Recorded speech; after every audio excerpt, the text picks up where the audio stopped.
Jonathan Horne is a successful attorney who has been battling multiple sclerosis for 25 years. 13. But a few years ago, things got much worse. Pain began shooting through Jonathan's shoulders and neck. I could barely get out of bed. I needed care to do almost everything in my daily life. My wife, Barbara, would look at me and see me in agony, and there was not a thing that she could do about it. Jonathan began dropping his head to avoid the pain. His wife, Barbara, captured these pictures. We had tried every combination of drugs, every combination of physical therapy that you could come up with, and there just was no relief.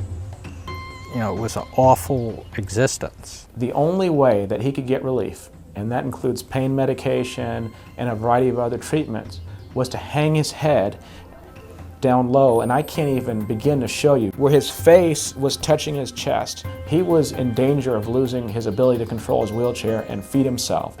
Some disc herniations. Dr. Langston Holly at UCLA's Spine Center discovered bone spurs and bulging discs. This big disc herniation here and a lot of thickened bone and ligament in the back. So now his spinal cord is kind of twisted here because of all the pressure. So instead of it coming down nice and smooth, you see it basically getting smashed right there. So by contorting his neck to relieve the pain, Jonathan had done decades of damage in just 2 years. Because of his history of the multiple sclerosis and because of this issue had been going on for a while, I was not convinced that we would be able to necessarily cure him of this.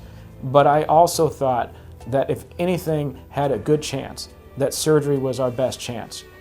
Dr. Holly performed the surgery by making an incision in the back of Jonathan's neck, removing the thickened bone and ligament, freeing Jonathan's spinal cord. And then what we did was we manipulated your neck to get you in a more normal spinal alignment. So instead of having your head down like this, back up straight again. Dr. Holly then used rods and screws to stabilize Jonathan's spine until strong new bone could form. And so now you can see all these screws that we've put in on both sides of the spine, and here are the 2 rods. Now back home, Jonathan still faces a daily battle with MS, but the surgery was a tremendous success.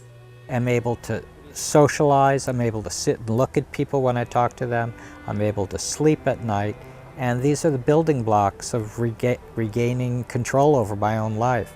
It has been a life-saving experience. Mr. Horne is doing fantastically well at this point. I mean, when I saw him, he was unable to hold his head up straight for more than 1 or 2 seconds. My biggest hope is that the last few years that he's lost, that he's going to be able to have that come back to him many-fold with great things. When I went to see Dr. Holly, for the first time I was able to look him in the eyes and thank him for all he had done for me.